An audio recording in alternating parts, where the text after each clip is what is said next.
नमस्कार साथियों, स्वागत है आप सभी का हमारे YouTube चैनल श्री हंस वाहिनी इंस्टीट्यूट पर।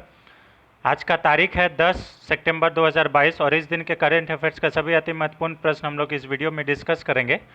तो जैसा कि आप लोग जान रहे हैं कि हम एक नए फॉर्मेट में इस करेंट अफेयर्स को कंटिन्यू रखे हैं। तो अगर आपको वीडियो पसंद आता है तो वीडियो को लाइक शेयर सब्सक्राइब ज़रूर करें, ठीक है। और चैनल पर नए हैं तो चैनल को सब्सक्राइब कर लें, फैमिली फ्रेंड्स के साथ इसे शेयर भी कर लें। हम लोग जैसे जानते हैं कि हम लोग कंटेंट में बहुत कुछ पढ़ने वाले हैं, तो इस कंटेंट को हम लोग पहले भी इंट्रोड्यूस करा दिए हैं कि इसमें हम लोग नेशनल इंटरनेशनल रिलेशन पढ़ेंगे, awards and honours, culture, government scheme, science and technology, business, banking, सारे चीज़ इसमें पढ़ेंगे। स्पोर्ट्स न्यूज़ समिट्स पढ़ेंगे, डिफेंस पढ़ेंगे, इन्वायरमेंट है, लीगल है, इंपॉर्टेंट डेज है, ये सब सारे चीज़ इसमें पढ़ेंगे। और भी कुछ जैसे ओबिचुअरीज हो गया, वो सब सारे चीज़ भी इसमें हम लोग कंटिन्यू रखेंगे, ठीक है। तो अगर ये आपका हमारा ये मेहनत अच्छा लगता है तो लाइक और ज़रूर करें वीडियो को और इसे शेयर ज़रूर करें। चलिए आज का वीडियो शुरू करते हैं, लेकिन उससे पहले आज का मोटिवेशन देख लेते हैं। आज का मोटिवेशन है, लाखों ठोकरों के बाद भी संभलता रहूँगा, गिरकर फिर से उठूँगा और चलता रहूँगा। बिल्कुल सही बात है, जितना भी ठोकर क्यों ना लगे मैं संभलता रहूँगा। खुद से संभलना है, आपको कोई संभालने नहीं आएगा, ठीक है। उसी प्रकार से आपको खुद से चलना भी है, ठीक है। बहुत सारे रास्ते में ठोकर लगेंगे, लेकिन हमें संभल कर चलना है और अपने मंजिल तक पहुंचना है। तो चलिए इसी मोटिवेशन के साथ आज का पहला क्वेश्चन देख लेते हैं। आज का पहला क्वेश्चन है, हाल ही में किस राज्य में भारत के सबसे लंबे रबर बांध का उद्घाटन किया गया है? बहुत इंपॉर्टेंट है फ्रेंड्स, और इसका सही आंसर हो जाएगा option number A Bihar, option number B Chhattisgarh, option number C Madhya Pradesh, option number D Karnataka. तो भारत के सबसे लंबे रबड़ बांध का उद्घाटन जो है ये बिहार में किया गया है। बिहार के गया जिला में इसका उद्घाटन हुआ है और ये फाल्गु नदी के ऊपर स्थित है।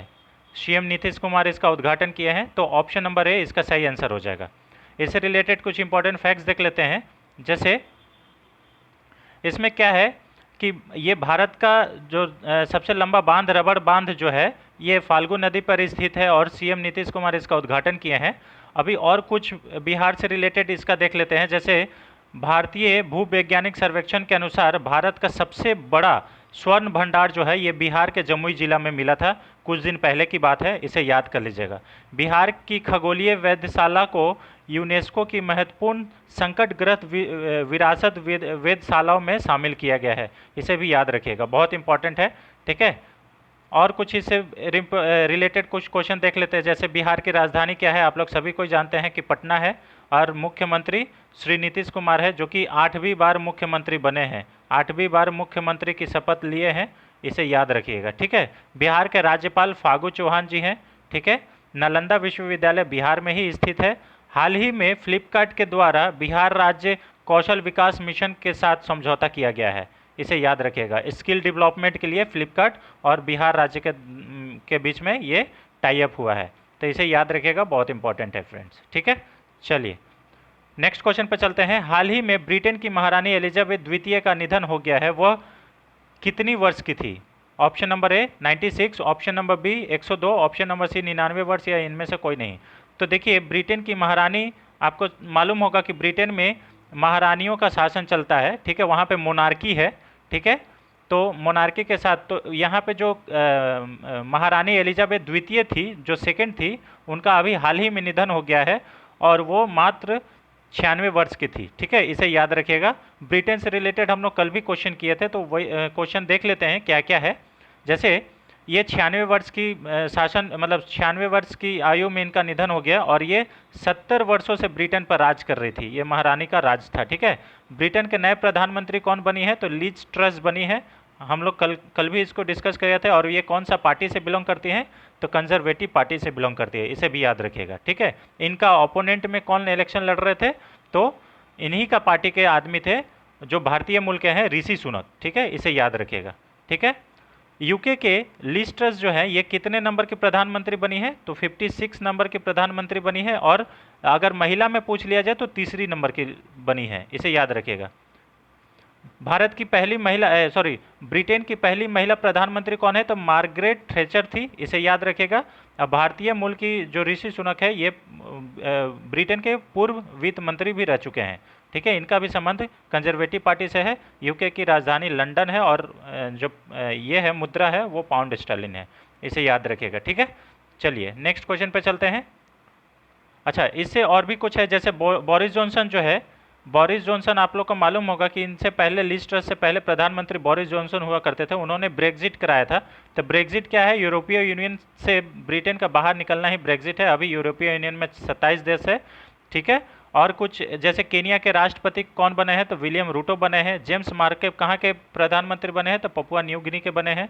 अल्बानिया के नए राष्ट्रपति कौन बने हैं? तो बजराम बेगज बने हैं, इसे भी याद कर लीजिएगा। ये कुछ अपॉइंटमेंट है, महत्वपूर्ण अपॉइंटमेंट, इसे याद रखिएगा। ठीक है, चलिए नेक्स्ट क्वेश्चन पर चलते हैं। क्वेश्चन नंबर 3, हाल ही में किस राज्य सरकार के द्वारा पुदुमाई पेन योजना शुरू की गई है? Option number A Tamil Nadu, option number B Karnataka, option number C Kerala या option number D Andhra Pradesh. तो अभी हाल ही में तमिलनाडु सरकार के द्वारा पुदुमई पेन योजना शुरू की गई है। ठीक है, पुदुमई पेन योजना शुरू की गई है, यह तमिलनाडु सरकार के द्वारा किया गया। ऑप्शन नंबर ए इसका सही आंसर हो जाएगा। ठीक है, इससे रिलेटेड कुछ इंपॉर्टेंट फैक्ट देख लेते हैं। जैसे इसका शुभारंभ जो है ये वहाँ के मुख्यमंत्री एम.के. स्टालिन के द्वारा किया गया है। और इस योजना के तहत होगा क्या कि 5वीं क्लास से लेकर 12वीं क्लास के कक्षा के सभी छात्राओं को प्रति माह 1000 की सहायता राशि दी जाएगी। ठीक है, स्नातक तक कोई भी पढ़े या कोई भी डिग्री डिप्लोमा पास करने तक ये पैसा मिलता रहेगा उसे। ठीक है, अब आते हैं कर्नाटक, इससे कर्नाटक से कुछ रिलेटेड, तमिलनाडु से रिलेटेड कुछ क्वेश्चन देख लेते हैं। जैसे त्रिशूर पूरम फेस्टिवल और ओनम, ये सब कहाँ के हैं? केरल के है। ठीक है, मुफ्त नाश्ता योजना ये कौन सी सरकार के द्वारा चलाई गई है? तमिलनाडु सरकार के द्वारा चलाई गई है। मुफ्त नाश्ता योजना जो है ये मिड डे मील के स्थान पर मिड डे मील के साथ ये मुफ्त का नाश्ता भी स्कूलों में दिया जाएगा। ठीक है, तो ये भी है तमिलनाडु सरकार के द्वारा ही चलाया गया है। ठीक है, और भी कुछ इससे फैक्ट देख लेते हैं फ्रेंड। जैसे पोंगल त्यौहार जो है ये तमिलनाडु का त्यौहार है। पोंगल के दिन ही जल्लीकट्टू का भी त्यौहार मनाया जाता है। इसमें जो सांड है उससे मतलब उसको बैलेंस करने का जो खेल है उसको जल्लीकट्टू का बोला जाता है। ठीक है, पीएम श्री योजना अभी हाल ही में शुरू किया गया था, जिसे हम लोग कल ही पढ़े हैं। तो इसमें क्या होगा कि देश भर के 14,500 स्कूलों को विकसित किया जाएगा और उसमें डेवलप किया जाएगा। इस योजना का शुरुआत कब किया गया है? तो 5 सितंबर 2022 को पीएम नरेंद्र मोदी के द्वारा इसे किया गया है, शिक्षक दिवस के अवसर पर। ठीक है, CSIR क्या है? Council for scientific research and industrial research. इसलिए यहाँ पे क्वेश्चन लिए हैं क्योंकि इसके जो हेड होते हैं वो प्रधानमंत्री होते हैं, इसे याद कर लीजिएगा। ठीक है, और नीति आयोग के भी जो हेड हैं, अध्यक्ष हैं, वो प्रधानमंत्री होते हैं। CSIR का मुख्यालय कहाँ है? नई दिल्ली में है। इसका जो स्थापना है 1942 में की गई थी, इसे याद रखिएगा। ठीक है, चलिए नेक्स्ट क्वेश्चन पर चलते हैं। क्वेश्चन नंबर 4, हाल ही में अंतर्राष्ट्रीय साक्षरता दिवस कब मनाया गया है? तो ये अंतर्राष्ट्रीय साक्षरता दिवस जो है, अंतर्राष्ट्रीय साक्षरता दिवस प्रति वर्ष 8 सितंबर को मनाया जाता है, इसे याद कर लीजिएगा। ठीक है, इससे रिलेटेड कुछ इंपॉर्टेंट फैक्ट्स देख लेते हैं। जैसे इस बार का थीम क्या था? तो अंतर्राष्ट्रीय साक्षरता दिवस का इस बार का थीम था transforming literacy learning and spaces, इसे याद कर लीजिएगा। ठीक है, साक्षरता के प्रति लोगों को जागरूक करने के लिए प्रतिवर्ष यह दिवस मनाया जाता है 8 सितंबर को, इसे याद कर लीजिएगा। और भी कुछ दिवस से रिलेटेड सितंबर की बात करें तो 5 सितंबर को राष्ट्रीय शिक्षक दिवस मनाया जाता है। 7 सितंबर को ब्राज़ील का क्या है? स्वतंत्रता दिवस मनाया जाता है। और 8 सितंबर को वैश्विक भौतिक चिकित्सक दिवस मनाया जाता है, इसे याद कर लीजिएगा। ठीक है, चलिए नेक्स्ट क्वेश्चन पर चलते हैं। क्वेश्चन नंबर 5, हाल ही में किस देश के द्वारा भारतीय छात्रों को सर्वाधिक वीज़ा जारी किया गया है? आपको मालूम होगा कि किसी देश में जाने से पहले उस देश से परमिशन लिया जाता है, उसी परमिशन को वीज़ा बोला जाता है। ठीक है, और वीज़ा ऐसा नहीं है कि उस देश में जाकर लेंगे। हमारे हर एक देश का जो राजधानी होता है वहाँ पे एम्बेसी खोला जाता है, वहीं से आपको वीज़ा प्राप्त होगा। तो सबसे ज़्यादा भारतीय छात्रों को जो वीज़ा जारी किया गया है वो अमेरिका सरकार के द्वारा किया गया है, इसे याद कर लीजिएगा। ठीक है, और अमेरिका में जितने भी बच्चे पढ़ते हैं उसका 20% अकेले भारतीय छात्र हैं, इसे भी याद कर लीजिएगा। ठीक है, इससे रिलेटेड कुछ इंपॉर्टेंट फैक्ट देख लेते हैं। जैसे हाल ही में अमेरिका के द्वारा भारतीय छात्रों को सर्वाधिक वीज़ा जारी किया गया है। सन 2022 के लिए अमेरिका ये रिकॉर्ड 82,000 छात्रों को वीज़ा जारी किया है, भारतीय छात्रों को वहाँ पढ़ने के लिए, है ना। गन कंट्रोल विधेयक किस देश के द्वारा पारित किया गया है? तो अमेरिका के द्वारा पारित किया गया है। एक्चुअली हुआ है क्या कि वहाँ पे अमेरिका में ये मतलब ये नियम है, कानून है कि हर एक कोई अपना गन रख सकता है अपना बचाव के लिए, लेकिन अभी देखा गया है कि गन रखने के कारण बहुत वहाँ पे हिंसा हुआ है और बहुत मर्डर भी हुआ है। कुछ भी होता है तो बात बात में गोली चला देता है, ठीक है। तो इसलिए अभी इसको कंट्रोल करने के लिए एक विधेयक अमेरिका सरकार के द्वारा, सीनेट के द्वारा इसे पारित किया गया है, इसे याद रखिएगा, ठीक है। अमेरिका के राष्ट्रपति के विज्ञान सलाहकार के रूप में किस भारतीय को नियुक्त किया गया है? तो ये आरती प्रभाकर को नियुक्त किया गया है, इसे याद कर लीजिएगा, बहुत इंपॉर्टेंट है फ्रेंड्स, है ना, ये आ सकता है, ठीक है। चलिए और भी कुछ इससे इंपॉर्टेंट फैक्ट्स देख लेते हैं। जैसे इसमें क्या है, I2U2 समूह में कितने देश शामिल है? तो इसमें 4 देश शामिल है। इंडिया, देखिए I2 मतलब I 2 बार, तो इंडिया, इजराइल, और U 2 बार मतलब USA और UAE, ठीक है। तो इसमें 2 है। अमेरिका का सुपर कंप्यूटर का नाम क्या है? तो फ्रंटियर है। जापान का सुपर कंप्यूटर का नाम क्या है? तो फुगाकू है। और भारत का सुपर कंप्यूटर क्या है? परम सिद्धि, इसे याद रखिएगा, ठीक है। चलिए नेक्स्ट क्वेश्चन पे चलते हैं, क्वेश्चन नंबर 6। हाल ही में 14वां CII जो है, ये इसका जो ग्लोबल मेडटेक समिट है, ये कहाँ पे आयोजित किया गया है? 14वां 14th CII का फुल फॉर्म क्या है? कॉन्फेडरेशन ऑफ इंडियन इंडस्ट्रीज, इसे याद कर लीजिएगा। तो इसका जो मेडटेक समिट है ये कहाँ पे किया गया था? तो ऑप्शन नंबर ए इसका सही आंसर हो जाएगा, दिल्ली में इसका आयोजन किया गया है, ठीक है। इससे रिलेटेड कुछ इंपॉर्टेंट फैक्ट्स देख लेते हैं। जैसे CII का फुल फॉर्म क्या है? तो कॉन्फेडरेशन ऑफ इंडियन इंडस्ट्रीज इसका फुल फॉर्म है। इसकी स्थापना 1895 में की गई थी। इसका मुख्यालय नई दिल्ली में है और वर्तमान में इसके प्रेसिडेंट जो है वो संजीव बजाज हैं, इसे याद कर लीजिएगा, बहुत इंपॉर्टेंट है। चलिए नेक्स्ट क्वेश्चन है, देखिए हाल ही में टाटा मोटर्स ने किसके साथ मिलकर भारत का पहला CNG पावर ट्रक लॉन्च किया है? पावर ट्रक मतलब CNG से आधारित, CNG का फुल फॉर्म क्या है? Compressed natural gas. तो इससे चलने वाला टाटा मोटर्स ने किसके साथ मिलकर बस मतलब ट्रक को लॉन्च किया है? तो ऑप्शन नंबर ए एडास, option number B Mercedes, option number C Mahindra Limited, या ऑप्शन नंबर डी टेस्ला। तो ये जो है टाटा मोटर्स ने एडास के साथ मिलकर जो भारत का पहला CNG पावर ट्रक लॉन्च किया है, ठीक है। एडास का फुल फॉर्म है एडवांस ड्राइवर असिस्टेंस सिस्टम, इसे याद कर लीजिएगा, और ये विदेशी कंपनी है, ठीक है। इसके द्वारा मिलकर ये CNG पावर ट्रक लॉन्च किया गया है टाटा मोटर्स के साथ। टाटा मोटर्स की स्थापना 1945 में की गई थी। टाटा मोटर्स का मुख्यालय मुंबई में है, ठीक है। इसके हेड कौन है? नटराजन चंद्रशेखर है टाटा मोटर्स के हेड वर्तमान में, इसे याद कर लीजिएगा, ठीक है। और आपको मालूम है कि हमारा जो संसद बन रहा है उसको भी कौन बना रहा है? तो टाटा प्रोजेक्ट लिमिटेड के द्वारा विस्टा प्रोजेक्ट का मतलब बनाना शुरू किया है, निर्माण कर रहा है, ठीक है। टाटा प्रोजेक्ट के द्वारा ही हमारा नया संसद भवन बनाया जा रहा है, इसे याद कर लीजिएगा, ठीक है। हाल ही में क्वेश्चन नंबर 8 देख लीजिए, हाल ही में किस राज्य को संस्कृत के लिए सर्वश्रेष्ठ गंतव्य पुरस्कार से 2023 से सम्मानित किया गया है? बहुत इंपॉर्टेंट है फ्रेंड्स, ये बहुत ही इंपॉर्टेंट है। Option number A Uttar Pradesh, option number B Paschim Bengal, option number C Madhya Pradesh, या option number D Himachal Pradesh. तभी हाल ही में मुख्यमंत्री ममता बनर्जी ने ट्वीट कर बधाई दी है कि हम लोग को जो बढ़िया टूरिस्ट प्लेस ट्रैवल के क्षेत्र में गंतव्य पुरस्कार से सम्मानित पश्चिम बंगाल को किया गया है। और ये जो 2023 में इस प्राइज़ को दिया जाएगा बर्लिन में। कहाँ दिया जाएगा? बर्लिन में, ठीक है। तो अभी दिया जाएगा, ये घोषणा हो गया है कि इसका जो विनर है ये पश्चिम बंगाल है, ठीक है। हाल ही में पश्चिम बंगाल को सर्वश्रेष्ठ गंतव्य पुरस्कार से सम्मानित किया गया है। यह पुरस्कार पश्चिम बंगाल को 2023 में जर्मनी के बर्लिन में दिया जाएगा, ठीक है। पश्चिम बंगाल की राजधानी क्या है? कोलकाता है, आप लोग सभी जानते हैं, जो कि हुगली नदी के किनारे स्थित है, ठीक है। और पश्चिम बंगाल के मुख्यमंत्री कौन है? श्रीमती ममता बनर्जी है। बंगाल की गवर्नर का नाम क्या है? तो ला गणेशन है, इसे याद कर लीजिएगा, ठीक है। गवर्नर का अध्यादेश कौन सा आर्टिकल में जारी होता है? तो ये होता है 213 में, इसे याद कर लीजिएगा। और ला गणेशन से पहले पश्चिम बंगाल के गवर्नर कौन थे? वो जगदीप धनखड़ थे, ठीक है, इसे याद कर लीजिएगा, जो अभी हमारे वर्तमान में उपराष्ट्रपति हैं, ठीक है।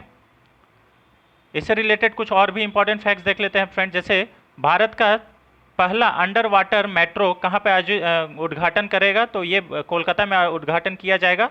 कोलकाता किस नदी के किनारे है? अभी बताएं, हुगली नदी के किनारे है। भारत की पहली गति शक्ति कार्गो टर्मिनल जो है ये कहाँ पे स्थापित किया गया है? तो आसनसोल पश्चिम बंगाल में किया गया है। गति शक्ति आपको मालूम होगा कि ये 7 स्तंभ है, 7 पिलर, जो हम लोग बजट में डिस्कस किए थे, ठीक है। इसमें से एक है गति शक्ति कार्गो टर्मिनल, है ना, इसे याद कर लीजिएगा। और इससे रिलेटेड और भी कलकत्ता से रिलेटेड बहुत सारे फैक्ट्स हैं फ्रेंड, जैसे विश्व का सबसे वैदिक तारामंडल पश्चिम बंगाल के तारापुर में स्थापित किया जाएगा। एशिया का सबसे पुराना फुटबॉल टूर्नामेंट कौन सा है, तो डुरंट कप है, जो कि अभी हाल ही में कोलकाता में ही शुरुआत की गई है इसका। अंतर्राष्ट्रीय समुद्री भोजन शो का मेजबानी कौन करेगा, कोलकाता करेगा। भारत का पहला टायर पार्क कोलकाता के धर्मतल्ला में स्थित है, इसे याद कर लीजिएगा। विश्व बांग्ला गेट भी कहाँ पे स्थित है, तो कोलकाता में है।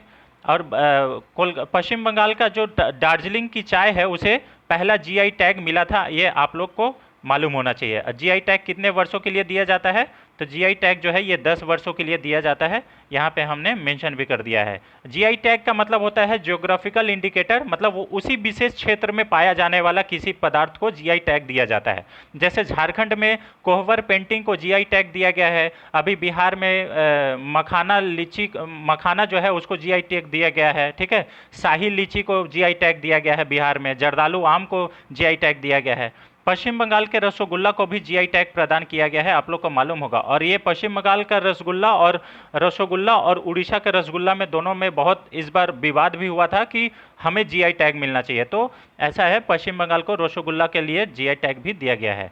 हाल ही में पश्चिम बंगाल के दुर्गा पूजा को UNESCO world heritage intangible site में शामिल किया गया है। इंटेंजिबल साइट का मतलब होता है जिसको हम लोग छू नहीं सकते हैं। अच्छा, खेला होवे दिवस ये किस राज्य सरकार के द्वारा मनाया जाता है, तो पश्चिम बंगाल सरकार के द्वारा मनाया जाता है, इसे भी याद रखिएगा, है ना। चलिए नेक्स्ट क्वेश्चन पर चलते हैं। हाल ही में नासा ने किस ग्रह पर ऑक्सीजन की खोज की है, बहुत इंपॉर्टेंट है फ्रेंड्स, है। नासा ने किस ग्रह पर ऑक्सीजन की खोज की है, ऑप्शन नंबर ए शुक्र, ऑप्शन नंबर बी मंगल, ऑप्शन नंबर सी बृहस्पति, या ऑप्शन नंबर डी इनमें से कोई नहीं।